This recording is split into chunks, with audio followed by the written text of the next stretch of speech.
el Estado permite que el crimen organizado entre y cuando trata de recuperarlo es que existen conflictos. Entonces, sí hay algo que yo he aprendido es que el Estado no puede permitir por ninguna manera dejar que el crimen organizado entre a lo que le corresponde, porque ahí es que entra el estado de bienestar. Si no están los bienes y servicios que dice nuestra Constitución, justamente el ciudadano va a buscar o una oportunidad fuera de acá o se va a aliar con aquellas personas que están haciendo actos delictivos para poder beneficiarse y con eso poder compensar lo que por derecho le corresponde.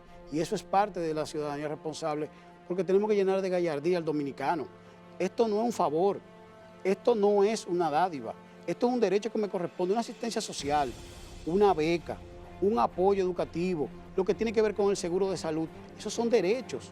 Eso no corresponde al concepto clientelar de que, ay, yo estoy pegado con fulano y porque fulano. No, no, no. Eso tiene que desaparecer en esta sociedad.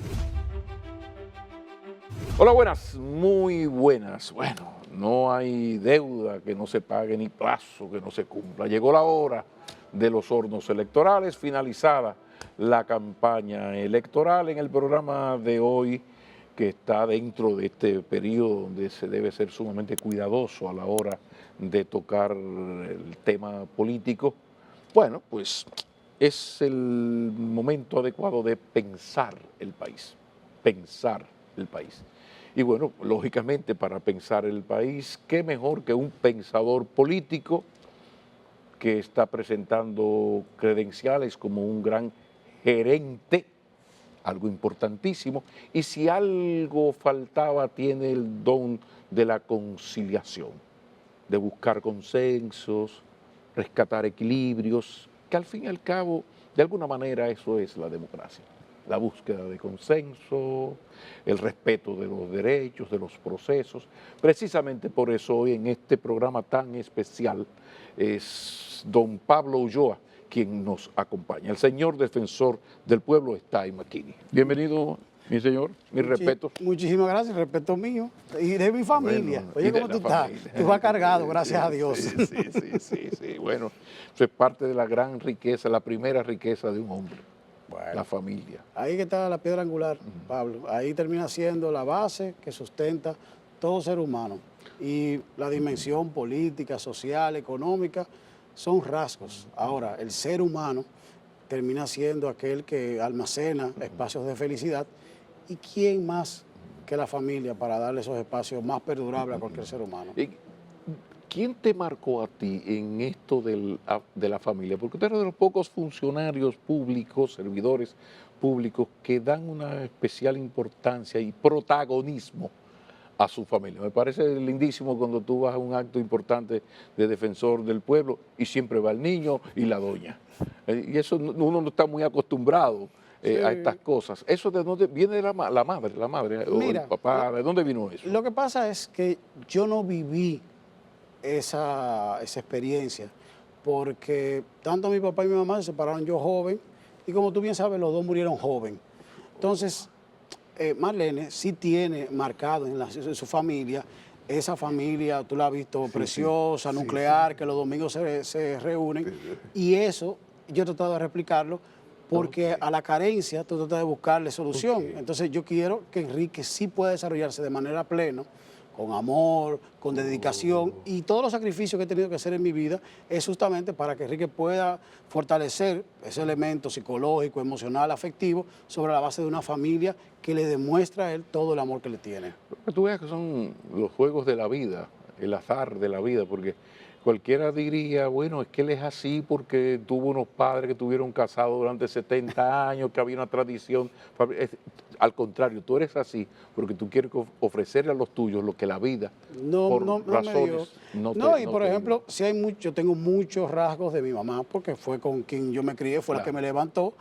Y parte de esa personalidad que yo tengo se debe justamente a esos años de ella, quizá la fortaleza, la disciplina, la precisión con que yo hago las cosas se debe a esa Suni, que independientemente fuese secretaria del oncológico toda su vida, era una mujer con una formación religiosa muy marcada y al mismo tiempo con una consagración en la disciplina muy clara. Y el don de la conciliación, que yo siempre he destacado en ti, que y cuando es en esas luchas para ser defensor del pueblo no se tocó mucho, y eran los dones que tú tenías, que los has demostrado posteriormente, uno te lo ha descubierto posteriormente, para eso, para ser el señor que llega, empoderado por la Constitución, pero con ese don de conciliar, generar confianza en las partes. ¿De dónde te viene a ti eso? Porque eso no se estudia en doctorado de Ortega y Gasset. No, eso no viene de allá. Eso no. Eso fue más de República Dominicana. Mira, yo creo que tiene que ver mucho con esa adolescencia, donde yo era monaguillo. Incluso hay una anécdota de mi mamá que dejó de hablarme casi 2 meses, cuando yo le dije que yo no iba a ser sacerdote. Entonces, esa parte y la de La Salle, donde yo era catequista, era líder de un grupo de jóvenes que me ayudó mucho, permitieron que tú pudieras generar unas capacidades de comunicación, de escucha, de análisis, de pragmatismo. Entonces, eso es lo que yo he podido ir replicando en mi vida. Me ha tocado lidiar mucho con temas sociales y eso es la misma receta. O sea, tú tienes que ser humilde para escuchar, cauto para analizar, pragmático para ejecutar y al mismo tiempo tener la capacidad de ver cuáles son los resultados. Entonces, esa dinámica se me ha dado aquí, se me ha dado fuera de aquí, pero yo creo que tiene que ver mucho con mi adolescencia. Bueno, pues nos debemos un maquini personal. Tenemos que ir a la dacha de este servidor para grabar un programa para hablar de la familia, de los amores, de la vida, de las pasiones, de lo más importante. De la música. De la literatura. Vamos a hacer está hecho el compromiso, pero ahora pensemos el país. Vamos a pensar el país, vamos a pensar en nuestra democracia, cómo tú ves la salud de nuestra democracia, nuestros actores políticos, el escenario. Mira, Pablo, tú sabes que esto me ha llevado muchas reflexiones. Estos últimos 15 días yo he escrito mucho relacionado con el sistema. La democracia es un contrato social. Nosotros definimos en el 2010 cuál es nuestro contrato social. Y en el 2012 hicimos una ley que decía cuál era nuestro contrato social a futuro, que fue la Estrategia Nacional de Desarrollo.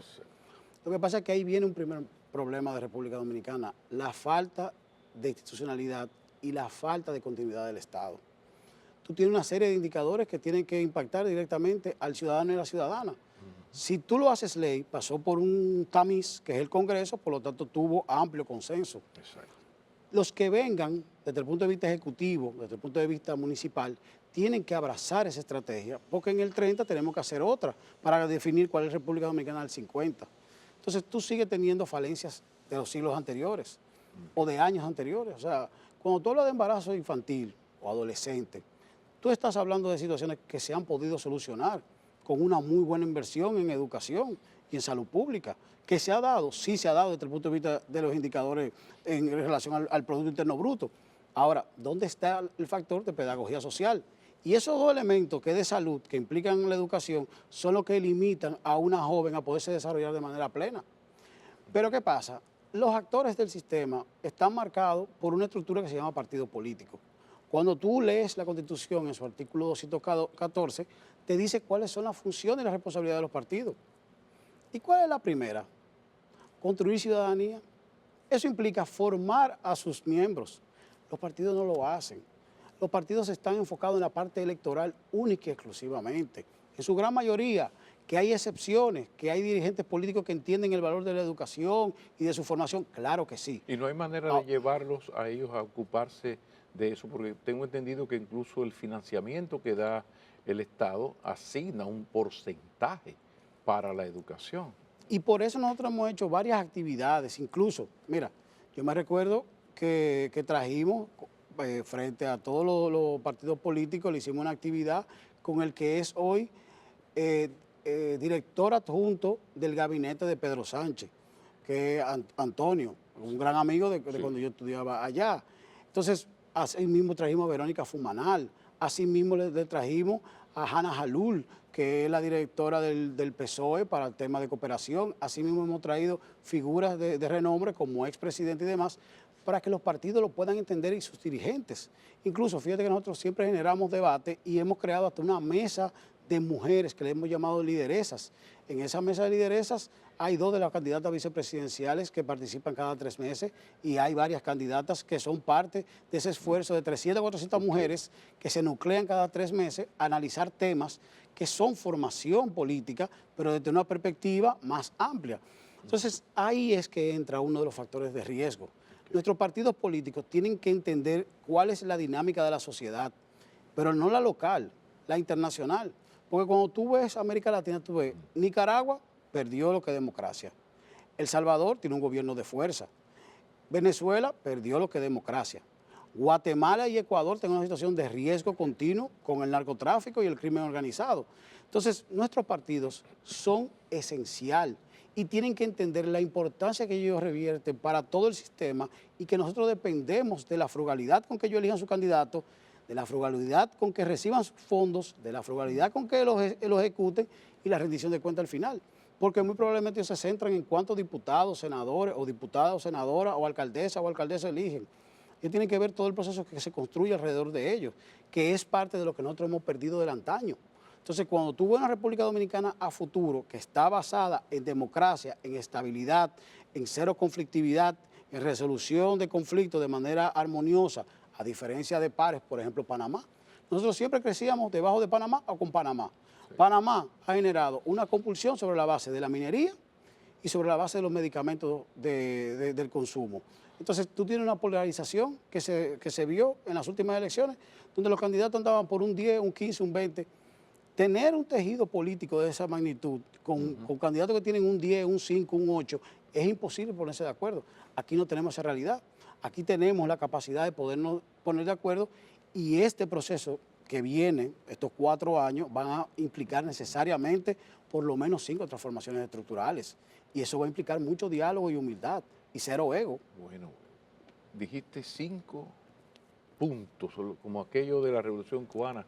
5.5 son, ni uno menos ni uno más. Si quieren los aceptan y si no, chirrín, chirrán.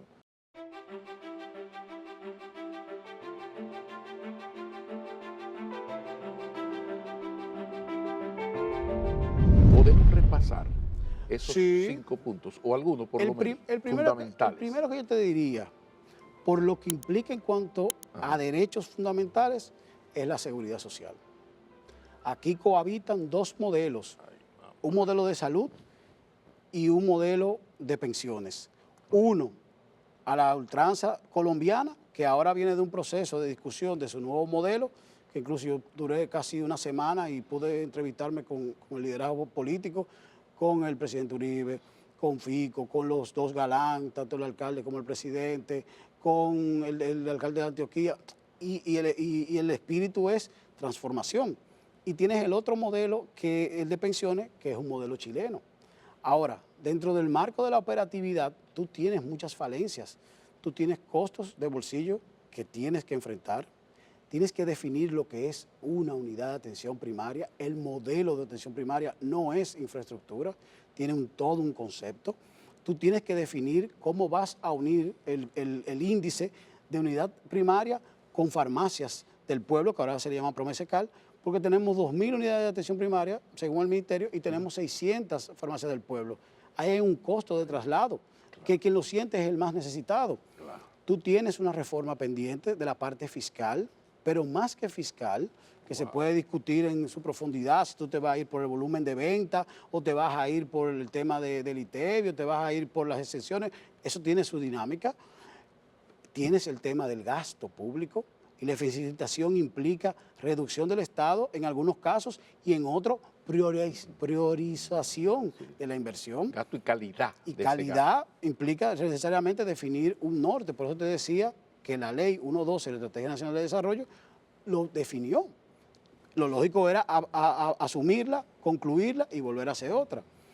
Tú tienes lo que tiene que ver con el sector eléctrico, que es el mayor hoyo que existe en República Dominicana, donde las EDES han terminado siendo espacios de cohabitación política, más que de generación de la capacidad de retorno de la generación eléctrica. O sea, tú tienes que cobrar lo que tú vendes, porque si no el negocio es de quiebra. Tú tienes el tema relacionado con la educación. ¿Qué vamos a hacer con educación? Justamente. Y ahí entra la parte del mercado laboral. Tú no puedes tener una seguridad social basada en el financiamiento del 40%, no puedes tener un estado de bienestar basado en un 40% y un mercado laboral de un 40%. Tú dirás, ¿de qué 40%? La formalidad de República Dominicana. Casi el 60% son informales. Entonces, tú no puedes tener una dimensión de bienestar donde hay bienes y servicios que dependen de lo público cuando la gente no paga los impuestos. Incluso el que lo paga lo subvalúa. Porque ¿cuántos casos de tesorería de seguridad social no existen donde tú estás poniendo un salario inferior a lo que la persona recibe? Claro. Entonces, esos 5 puntos son necesarios discutirlo con madurez, con visión, pero también con la dinámica del Estado y la formación propia. Entonces, creo que 24-28 ciertamente se ha planteado todas estas reformas de una que otra manera. Ahora llega el momento en el cual tenemos que sentarnos todos en la misma mesa. Y bueno, todos tenemos que tener la capacidad de opinión. Claro. Entonces, ahí entra justamente cuál es esa República Dominicana en el 30. Claro. Pero gracias a nuestros partidos, a nuestras élites, al pueblo dominicano en general, tenemos una constitución que manda lo que hay que hacer. Gracias a ellos también tenemos una estrategia nacional de desarrollo.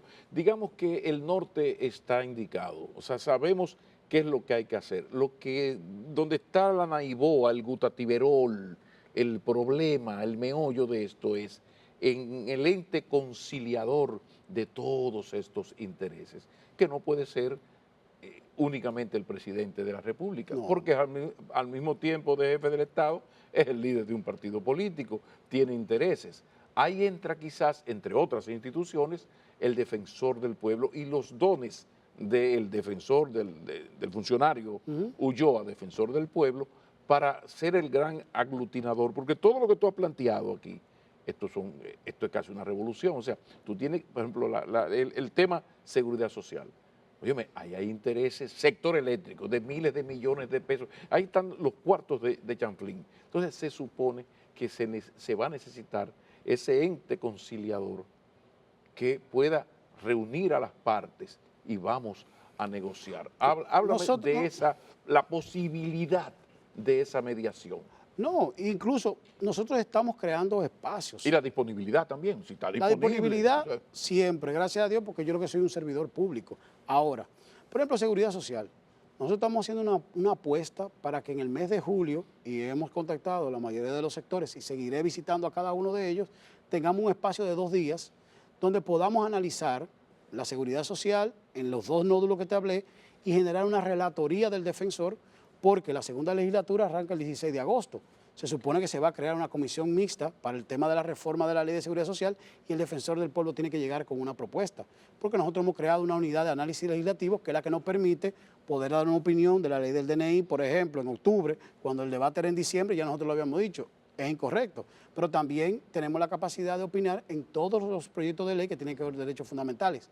Ahora, el tema de seguridad social, indiscutiblemente, ese espacio que está creando el defensor del pueblo, por ejemplo, ayer yo estaba con la representante de la Organización Mundial de la Salud y la Organización Panamericana de la Salud, porque estamos atrayendo a todo el que tenga algún tipo de relación con seguridad social, claro, de la parte del ciudadano, de la parte estructural, de la parte estatal, lo que tenga que ver con seguridad social, vamos a dedicarle 2 días y vamos a sacar una relatoría.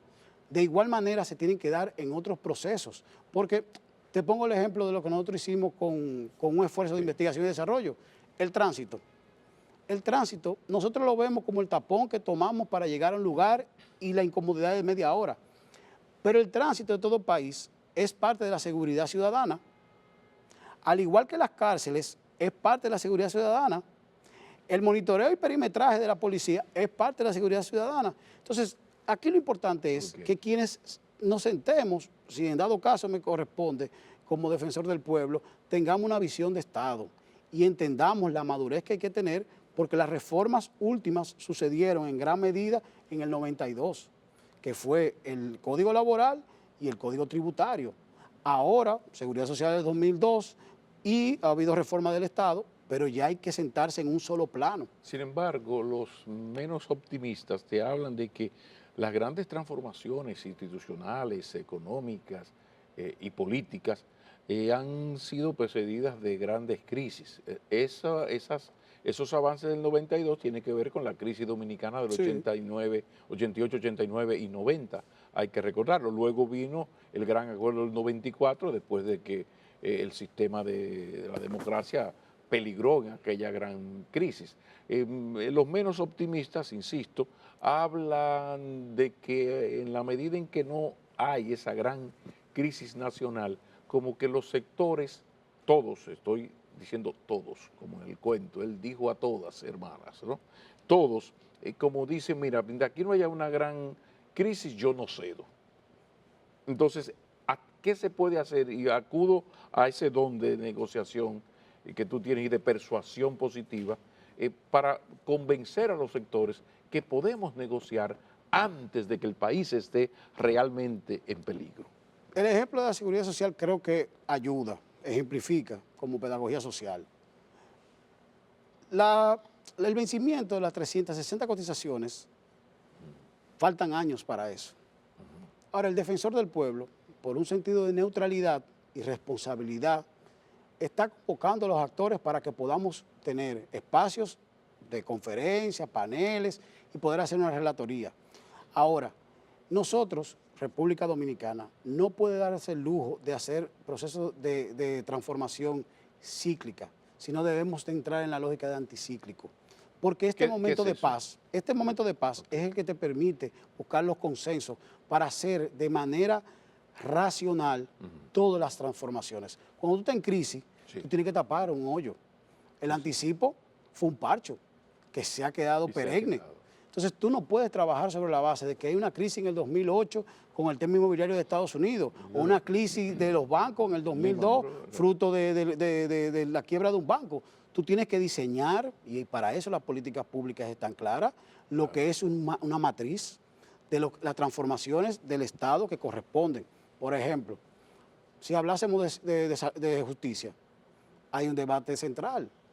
¿Tendremos un Ministerio de Justicia para liberar al Ministerio Público de responsabilidades y enfocarnos en política criminal y en la administración de justicia?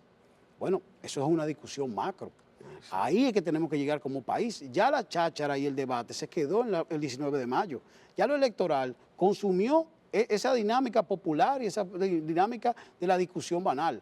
Ahora, los actores, y estoy consciente que, por ejemplo, en el caso del empresariado y los sindicalistas, que he estado en contacto continuo, incluso el viernes vienen varios expresidentes de diferentes repúblicas que trae el CONEP y hay actividades, esos dos sectores están conscientes. Los maestros y el Ministerio de Educación están conscientes. Aquí lo que se tiene que dar es que concluyan las elecciones, convoquemos un diálogo concreto y fraterno, para podernos enfocar en aquellas áreas que corresponden. ¿Quién podría hacer esa invitación? En ese caso tiene que corresponder al Poder Ejecutivo. Nosotros estamos haciendo un esfuerzo con Seguridad Social porque sabemos que el Informe Nacional de Derechos Humanos del Defensor del Pueblo se indicaba que el primer derecho vulnerado en República Dominicana es la salud. Y por una coherencia en cuanto a la gestión institucional, nosotros llamamos a poder integrar un esfuerzo para ese derecho. Posteriormente haremos lo otro para otros derechos que salen significados como que están vulnerados en República Dominicana. Ahora, el Poder Ejecutivo, el Congreso de la República, la Constitución genera el CES, genera el Defensor del Pueblo. Creo que tenemos ahí espacios para poder hacer concertaciones previo a la discusión, que es otro de los puntos que es importante que veamos.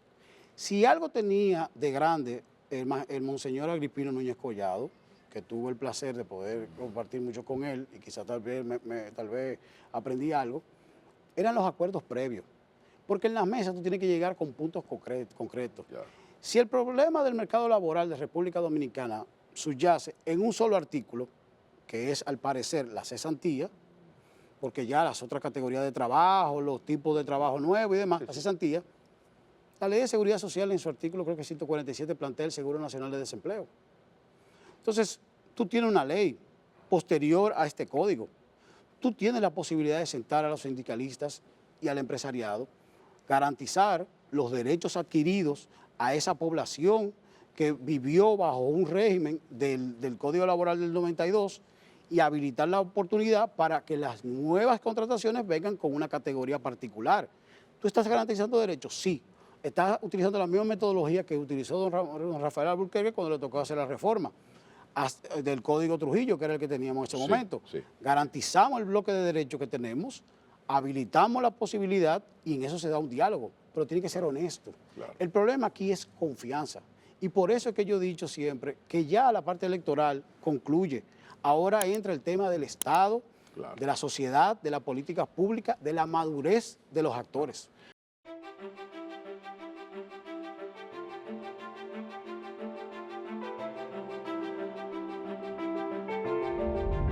Pablo, pero la democracia tiene los valores, la calidad de los ciudadanos que la componen. Es la suma, ¿no? Eso está ahí. Sin ciudadanos militantes y responsables, sin una ciudadanía militante, es muy difícil lograr todos estos consensos que, como dije, se ha avanzado porque tenemos constitución, ley de estrategia nacional de desarrollo. Aquí está todo pensado, analizado, funglodizado, propuesto. Aquí lo que falta es esto de lo que estamos hablando ahora. Pero todo esto pasa por la calidad de la ciudadanía, el crear ciudadanos más que votantes. Y ahí entra el defensor del pueblo. O sea, hablemos de los trabajos de defensor del pueblo para promover la ciudadanía responsable, que pasa porque ese ciudadano reconozca sus derechos, pero cuidado, también sus deberes. Hablemos del defensor del pueblo ahora. Mira, nosotros hemos podido desplegar una estrategia educativa organizada por grupos etarios y grupos de interés. En cuanto a grupo etario, tenemos la Constitución animada y eso ha impactado más de 100,000 niños.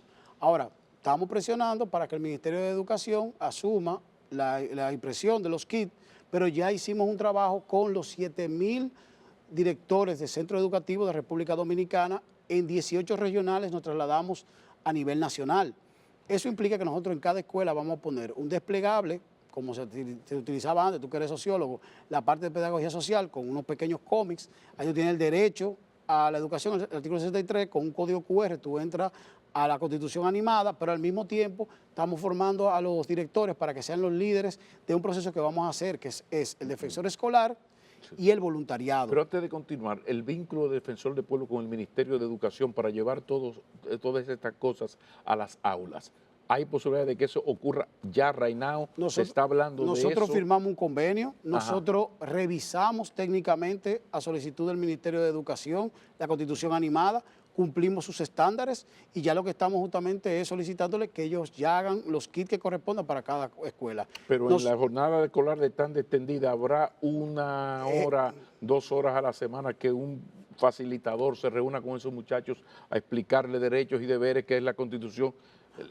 Constitución. Por eso hicimos el plan B, y el plan B implica el defensor escolar, que es un joven líder del final de la promoción, que termina siendo promotor de un voluntariado que con la Constitución animada y estos desplegables que van a estar en cada escuela van a servir de facilitadores, de pares, de aprendizaje vicario, como se habla sociológicamente, para poder incentivar el aprendizaje de la Constitución desde los jóvenes.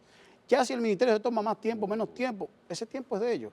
Ahora, el defensor no puede perder tiempo. El defensor tiene un mandato y el defensor lo va a cumplir. Ese grupo etario de los estudiantes de preuniversidad, lo que es colegio y escuela, lo vamos a trabajar con la Constitución animada que ya está, los materiales que ya se mandaron a imprimir, se ponen en cada escuela, se genera el defensor escolar y el voluntariado sale en julio. Ahí nucleamos todo lo que es la comunidad educativa. La parte universitaria, tenemos una oferta casi de 12 programas entre diplomados, charlas, conferencias y en su momento vamos a tener incluso hasta un posgrado y una maestría. Eso se ha hecho con universidades nacionales e internacionales, porque la idea es... las certificaciones. Todas las certificaciones que nosotros tenemos. Uno puede entrar y lo encuentra. Que está online, hay elementos que son asincrónicos y sincrónicos. Incluso ahora nosotros hicimos una actividad para los sindicatos, un diplomado en lo que tiene que ver comunicación sindical, y así mismo se van a hacer con otro grupo de interés para poder también permear todo lo que tiene que ver con la parte universitaria. Ahora, los comunitarios también tienen un espacio, que son las mesas comunitarias, que se van agrupando. Y para la gran mayoría de República Dominicana, sacamos el día 6 de julio, Dios mediante, el voluntariado. Sí, pero detente ahí, animal feroz, detente en lo del voluntariado. Vamos atrás. Acabas de hablar de las mesas comunitarias. ¿Con qué se come eso? ¿En qué consiste? Los líderes comunitarios Por favor. son las personas con mayor sensibilidad social que existen en un barrio, en un pueblo, en una demarcación. Para ello se conformó una estructura con una resolución de la institución y con las características propias desde el punto de vista legal, limitando el accionar de ellos al rol de la institución y salvaguardando siempre la integridad propia del defensor del pueblo. Esos comunitarios tienen que elegir 9 y esos 9 se organizan en una mesa que a su vez son los que canalizan los casos que pasan en ese entorno a través de la Secretaría General. Ellos reciben capacitación, reciben seguimiento y al mismo tiempo se hacen actividades de carácter trimestral para rendir resultados. El voluntariado trata de buscar compensar que no sea que el defensor delegado se quede nada más en lo comunitario y abramos la amalgama. Y esa amalgama implica 5 niveles de voluntarios, porque yo tengo economistas que quieren apoyar al defensor, hay periodistas que quieren apoyar, hay médicos que quieren tratar temas relacionados con la salud, hay profesionales que quieren vincularse. Por ejemplo, ayer estaba la Peña de las Ideas, y la Peña de las Ideas son casi 200 personas, que son profesionales de diferentes áreas. Entonces, si el defensor abre un espacio donde el ciudadano responsable quiere aportar de su tiempo, de su esfuerzo, de sus capacidades, ya tenemos. Ahora, a partir de septiembre, Dios mediante, vamos a generar una estrategia que se llama la Ruta de los Derechos, que va a implicar que la institución se va a trasladar a cada provincia de República Dominicana por espacio de 3 meses. Estamos hablando de 2 provincias por semana para poder concluir el día 10 de diciembre, que es el Día Internacional del Derecho, de Derechos Humanos. Eso va a implicar mucha promoción, mucha divulgación, porque implica universidad en cada provincia, los ayuntamientos, lo que tiene que ver con la gobernación, los parques, las escuelas, para poder hacer un proceso de promoción y divulgación. Por lo tanto, el último semestre de este año, que se corresponde a la parte electoral, ¿por qué no lo podíamos hacer ahora? Porque ahora se podía contaminar todo. Ahora, estos 6 meses nos podemos enfocar en un voluntariado robusto y en una promoción y divulgación de derechos en cada provincia del país. Pero quizás sería bueno que tú nos des una especie de anticipo de lo que tendrás que hacer próximamente, porque se acerca la hora de la rendición de cuentas. En este año, ¿cómo le ha ido al defensor del pueblo? ¿Cuáles son los puntos que a ti te gustaría destacar de lo logrado, lo avanzado en este año? Nosotros, gracias a Dios Todopoderoso, pudimos certificar todos los procesos del defensor del pueblo que tienen que ver con la atención al ciudadano. Léase calidad, léase antisoborno, léase government compliance o cumplimiento gubernamental. Consolidamos la transparencia a través del sistema de ejecución presupuestaria en línea, que somos el único que lo tiene de los extrapoderes República Dominicana. Y fue un proceso casi de 1 año y 8 meses trabajando junto con Hacienda para poder hacer un lineamiento uniforme y ese protocolo pueda servir para la Cámara de Cuentas, la Suprema, el Tribunal Constitucional, la Junta, el Tribunal Superior Electoral.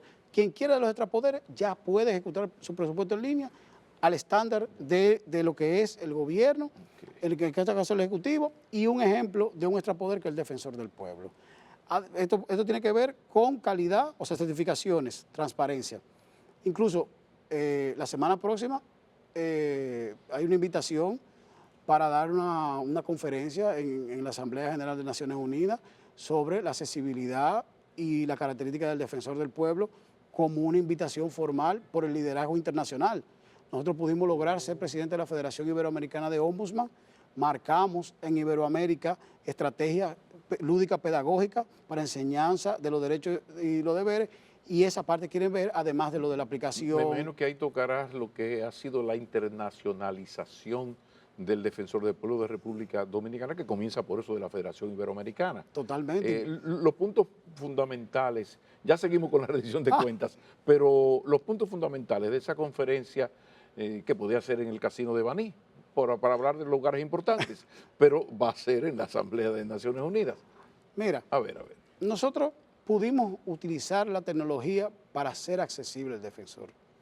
Nosotros tenemos un data warehouse que nos permite poder analizar 500.000 comentarios por día de las redes sociales. Nosotros no las destapo, es un tema de análisis. Nosotros tenemos un CRM que a través de la inteligencia artificial nosotros conectamos el WhatsApp que tenemos, que lo convertimos en WhatsApp Business, las redes sociales, los mails y estos análisis que hacemos, y con inteligencia discriminamos lo que es reclamación, lo que es queja, lo que es orientación y enfocamos a nuestros abogados a los casos que sí son de reclamación. Pero el hito también desde el punto de vista organizacional, y me llena de orgullo, es haber creado la carrera defensorial. Hace 3 semanas nosotros, el primer grupo de empleados del Defensor del Pueblo, de la Secretaría General, 25, recibieron su acreditación como parte de la carrera. Y esa carrera se construyó con consultoría abierta y licitada, con un trabajo del equipo interno, se hicieron los estándares, ellos pasaron evaluación técnica para poder ser ya miembro de la carrera que se le da estabilidad. Y una persona que se por ejemplo, licenciado en Derecho, pero que le guste el trabajo, lo que ocurre, lo que hace el Defensor del Pueblo, va a tener la posibilidad de formarse, aunque no sea parte ya de la institución. Sí, totalmente. Incluso nosotros tenemos un diplomado que ha sido muy bueno, que lo vamos a llevar a nivel de posgrado, que es constitucionalización del derecho administrativo y los derechos humanos, que ha ayudado mucho para que, por ejemplo, en el Colegio de Abogados se impactaron más de 2.000 abogados bajo ese concepto y hemos abarcado a nivel nacional una serie de instituciones se han prestado para nosotros podernos trasladar o poderlo hacer a través de plataformas. La parte de la carrera defensorial la quiero significar porque es un paso muy fuerte para la institucionalización y lo hacemos justamente con el cronograma que lo habíamos planteado, porque ya este mes, el de junio, nosotros recibimos la sede del Defensor del Pueblo. Y es importante significarlo, porque esto ha costado mucho. Yo personalmente lo he dicho en privado y tal vez en otros espacios, desde el punto de vista académico, y lo digo públicamente, si la decisión hubiese recaído en mí, yo hacía lo que me tocó en su momento, gracias al beneplácito del primer pleno del Tribunal Constitucional y su primer presidente, don Milton Rey Guevara, de salir a buscar un espacio que el Estado le cediera al Defensor del Pueblo y no embarcarse en una construcción. Fíjate que nosotros hemos dejado el mismo proceso originario, aún con una ejecución cuando nosotros llegamos que no llegaba a 15%, el mismo contratista, los mismos mecanismos de fiscalización, quizá agregamos unos que otros más, transformamos lo que era el diseño original y ya le podemos decir a la sociedad dominicana el defensor va a tener su casa. Y eso ha sido un esfuerzo de un equipo que ha estado comprometido con la mayor transparencia posible y hemos tenido la gracia de Dios para poder tener esta sede en este momento. Quizá yo lo hubiese querido tener antes, muy probable. ¿No hubo necesidad de aumentar el presupuesto? ¿Del defensor? No, de la obra. Bueno, lo que pasa es que ahí viene una realidad. Ahí tú tienes inflación post-COVID, aumento de cantidades, aumento de precios que tiene relación con la inflación, pero al fin y al cabo la infraestructura no se levantó en un tercer nivel, se quedaron en 2 niveles, pero se readecuó internamente para poder tener en el primer nivel atención al ciudadano por la calidad que requiere todo dominicano y dominicana de poder recibir la atención del Defensor del Pueblo, y un segundo nivel que es más que todo estratégico, reuniones, con salón de conferencias, la parte del comedor, lo que tiene que ver con el despacho. Lo que hemos tratado es de hacer de un edificio que originalmente tenía un diseño que no era funcional, un diseño funcional y eficiente para una institución que requiere una magistratura moral. ¿Cómo lo digo? Con un principio básico, que es algo que sí me llevo de orgullo, continuidad del Estado, que es parte de lo que nosotros tenemos que enseñar con el ejemplo de República Dominicana. Como te digo, si a decisión personal hubiese sido otra, pero yo tengo que acogerme justamente a la herencia. Fíjate que en la institución la gran mayoría de compañeros y compañeras estaban en la anterior gestión. Nosotros no llegamos a desvincular, nosotros llegamos a trabajar con lo que existen. Se han hecho movimientos, se han traído por concursos técnicos de calidad, se han abierto oportunidades porque hubo una reforma organizacional, hubo un nuevo reglamento, un nuevo modelo de gestión y eso permite que tú tengas ahora una dirección de educación robusta con 4 o 5 áreas de impacto, una Secretaría General robusta con 4 o 5 áreas de impacto y una dirección ejecutiva con todos los controles internos. Incluso nosotros tenemos una Contralora interna, pero también nosotros nos apegamos a lo que te digo, ejecución presupuestaria en línea. Lo que estamos tratando de hacer es una transformación para que la institución quede sólida al momento de salir, porque aquí lo que estamos tratando de dejar una referencia de la buena administración pública en una institución que en su momento no tenía la credibilidad, que gracias al esfuerzo de tantos hombres y mujeres de la institución y el equipo de trabajo se ha podido lograr en estos apenas, que cumplirían 3 años, ahora el 14 de junio. Bueno, pero esto terminaría en el 27, ¿no? En el 27. la institución, uno ha visto, la ha visto crecer. Sería bueno el momento adecuado para pensar en qué dice el servidor público Pablo Ulloa de su permanencia como defensor del pueblo, o si al contrario él piensa que puede ser útil en otras áreas.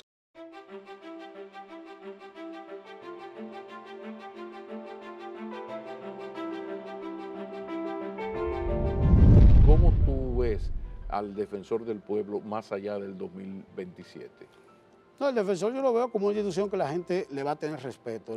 Ha tenido el respeto, se ha ganado el respeto, y quien llegue a asumir el defensor del pueblo va a tener realmente un trabajo honesto, serio y técnicamente hablando a los mejores estándares Pero tú internacionales. descartas la posibilidad de continuar. Eso tú lo dejas a las circunstancias. No es que tú estás cerrado en banda a de que no, yo en el 27 me voy para mi casa.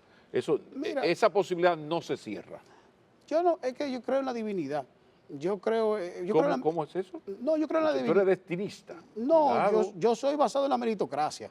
Ahora, pero si mi Ajá. mamá me enseñó algo fue tener fe en Dios. Yo puedo decir lo siguiente, yo soy un servidor público. Y el ser servidor público implica que uno tiene una ética de trabajo. Exacto. Por lo tanto, si me tocase en el defensor del pueblo, o en otra institución, o en otro lugar, o en otro esquema, o lo que fuese, yo soy el primero que lo voy a asumir con humildad, porque el servicio público no implica lugar, lo que implica es lo que tú tienes que hacer. Y en el hacer hay un elemento esencial que es la ética. Yo no tengo bandera en el sentido de dónde me puedo enfocar. Lo que yo te puedo decir es que donde yo vaya, con Dios mediante y el apoyo de mi familia, yo voy a tratar de hacer el mejor trabajo posible. Porque eso es lo que me enseñó mi mamá. Pero del hacer podemos llegar al ser. Sí. Importante. Entonces, hablando de esto, ¿cómo le ha cambiado la vida a un gran servidor público que ha sido, pero de alguna manera low profile, aunque tuviste posiciones muy importantes en cuanto al trabajo que realizabas, siempre en bajo perfil?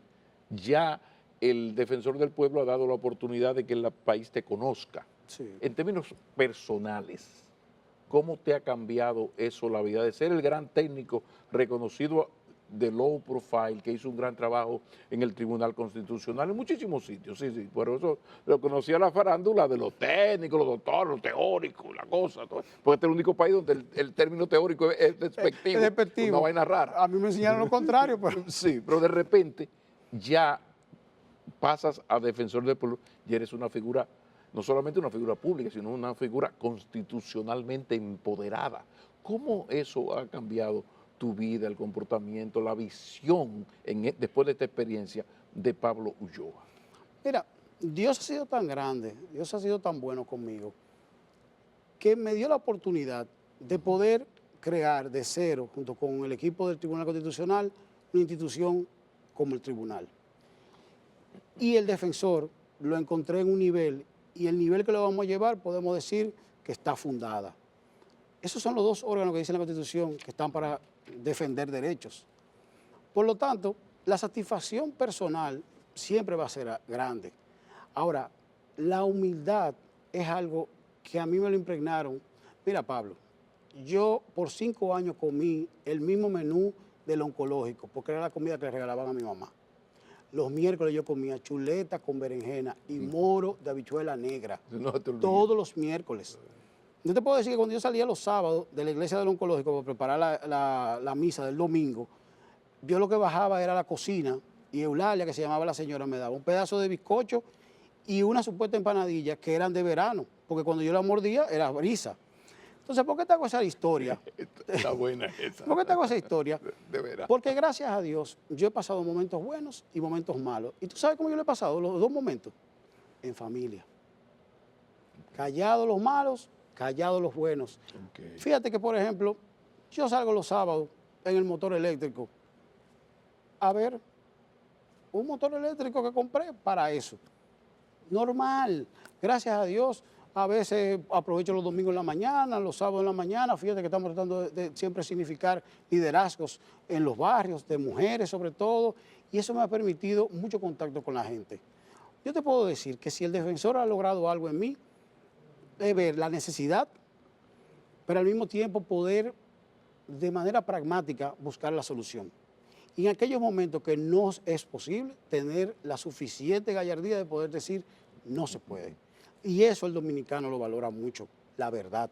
Y eso es algo que nosotros tenemos que seguir construyendo porque eso da confianza. Y la confianza termina siendo la esencia de todo servicio público.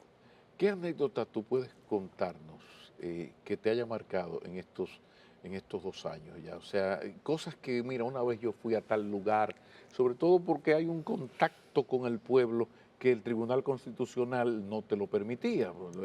Era otro tipo de trabajo importante, pero otro tipo de trabajo. Algo que tú nos puedas contar que te llegó, Mira, y esa distancia de lo que es un tribunal con ese royalty, con ese señorial, a lo que yo soy, fue parte de lo que me llevó a renunciar.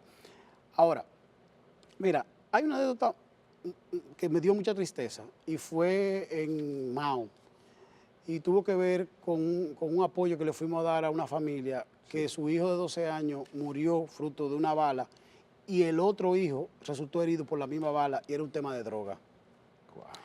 El tema de lo que pasó en La Victoria, cuando yo llegué, que estaba esa situación, incluso el director de prisiones, traté de darle todo el apoyo del mundo, se habló con el ministro de Defensa, el de Salud, ahí se llegó el helicóptero, los de oxígeno, el 911, o sea, incluso llamamos a aduana para que nos consiguieran unas carpas para poder movilizar.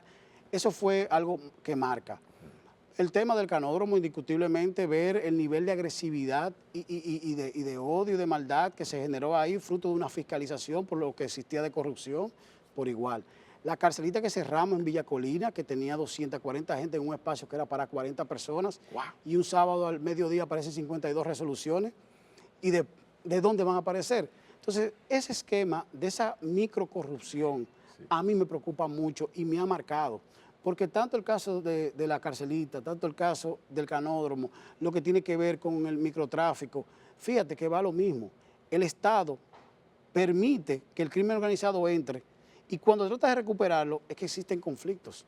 Entonces, si hay algo que yo he aprendido es que el Estado no puede permitir por ninguna manera dejar que el crimen organizado entre a lo que le corresponde, porque ahí es que entra el estado de bienestar. Si no están los bienes y servicios que dice nuestra Constitución, justamente el ciudadano va a buscar o una oportunidad fuera de acá o se va a aliar con aquellas personas que están haciendo actos delictivos para poder beneficiarse y con eso poder compensar lo que por derecho le corresponde. Y eso es parte de la ciudadanía responsable porque tenemos que llenar de gallardía al dominicano. Esto no es un favor, esto no es una dádiva, esto es un derecho que me corresponde, una asistencia social, una beca, un apoyo educativo, lo que tiene que ver con el seguro de salud, esos son derechos. Eso no corresponde al concepto clientelar de que, ay, yo estoy pegado con fulano y porque fulano. No, no, no. Eso tiene que desaparecer en esta sociedad. Si yo califico para algo, ese es el principio de la meritocracia. Por la meritocracia llegué yo acá como defensor del pueblo y es lo que ha tratado mi vida de poder significar la educación y el trabajo como bases para poder desarrollar a un individuo que era hijo de una secretaria del oncológico y de un aduanero, para que veas que con becas en todas las partes yo he podido estudiar y es la única garantía que le puedo dar a Enrique, que es el ejemplo y es a la persona que yo tengo que darle toda la fidelidad, y a Marlene por igual, que estamos haciendo un trabajo con él. Mira qué bonito, terminamos como comenzamos, recordando y destacando a la familia. Muchísimas gracias, profesor. Gracias, profe, usted. Tenemos pendiente una sabinada. Sí, eso tendrá que ser así. O un serracismo. Muy bien, no se diga más, señores, gracias por su compañía, por su generosa compañía. De esto se trataba en un día tan especial, un día tan especial para la democracia dominicana. Sean felices, si es en familia, mucho mejor.